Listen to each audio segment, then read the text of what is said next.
अरे पोरा कुठे गेलतास रे बाबा?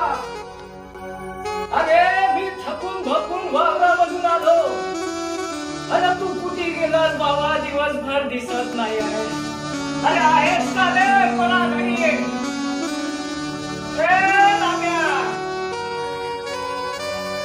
अरे कुठे गेला? या पोराचा काही समजे नाही बाबा. एवढा माणूस शेतीमध्ये राब राब करून येते, या पोरासाठी हित हित करते. हा पोरगा पोटी घेणारे जाते काम आहे बाबा. देवा परमेश्वरा, कसले दुःख उजळीत घाललास रे. अरे माझी माऊली लहानपणी हसताना वारली, तेव्हापासून याचा सांभाळ करतोय. आणि हाला माझी काही काळजीच नाही बाबा. चला येतो, घरात बघतो काय अन्नाचा निवारा हाय का नाही ते. कुठं जातो, काय करतो, नशीब डोक्यावर पडले. घरात एक अन्नाचा दाणा नाही. आणि हा कुठं निघून गेला काय माहित. कालच सावकार घराकडे आला होता, म्हणत होता पैसे कधी देणार. मी एकट्याने किती कष्ट करावेत याच्या शिक्षणाची ही काय सांगावं आता. काय कळलं असं झालंय. अरे शामराव, कुठे गेला तरी तू?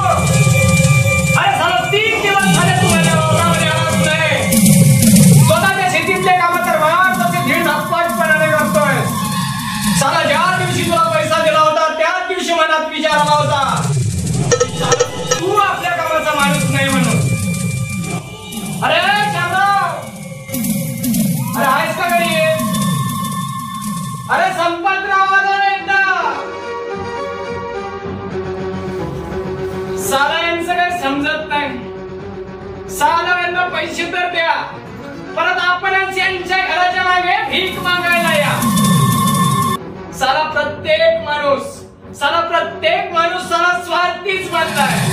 साला ज्याची मदत करायला गेला माणूस तोच साला भिकारी होतो. पण नाही, कारण हा संपतराव म्हणजे साला माणसाची सृष्टी संपवणारा माणूस आहे.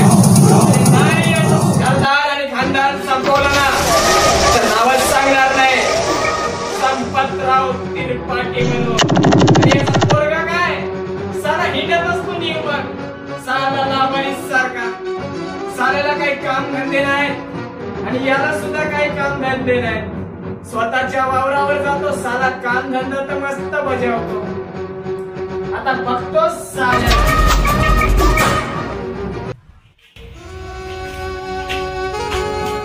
घरात कोण आता रे बाबा? घरात तर सगळा अकतिका पसारा पडलेला दिसतोय. माझा पोरगा तर काही घरी आहे नाही. मग माझ्या घरात कोणी असा सामान अस्ताव्यस्त करून ठेवलाय. अरे काय माहित आला असेल तो संपतराव पाटील. अरे त्याची तरी काय चूक. आपण त्याच्याकडे पैसेच मागले म्हणल्यावर तो तर आपल्या दाराशी येणारच. आणि एखाद 2 वर्ष झालेत मी त्याचे पैसे सुद्धा परत केले नाहीत. त्याच्यात तरी माणसाची माणुसकी सांगायला हवी. पण आता काय करणार. बायकोचा अंतनिधी झाला, तिथंच माझा सर्व पैसा चालला गेला. आता जेवढा कमवतोय घराच्या तेल चिकटा मिठाला लागते आणि पोराचा शिक्षण पाणी चालवतोय. काही समजणं असं झालंय. काय करावं काय नाही काही समजना. हाच मुलासाठी करतोय, मुलगा माझ्यासाठी करणार की नाही काय माहित बाबा. पण असो परमेश्वरा, अरे सर्वचे सर्वच दुःख माझ्या चोंदडीत घालायला होतास का रे? अरे लहानपणापासून याचा सांभाळ करतोय. आता किती वेळचा शोधतोय. पलीकडे गेलो होतो शेजारी. बाई म्हणलं माझा श्याम्या दिसला का?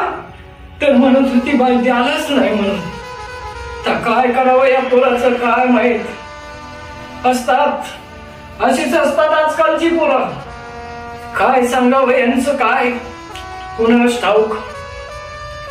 जीवनाच्या वाटेवर आज जर का अश्रूच नसते तर कशाला आज जीवन जगलो असतो आम्ही.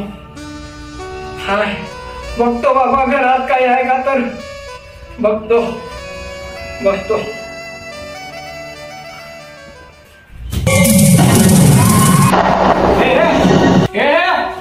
मारायचं नाही मी पागल आहे. हे बाबा हे इकडे हे लोक मला पागल समजतात. पागल मी पागल नाही. हे लोक मला पागल समजतात. मी त्या चौकटीवर बसलो असताना हे लोक मला दगडात फेकून मारतात. हे बाबा हे बाबा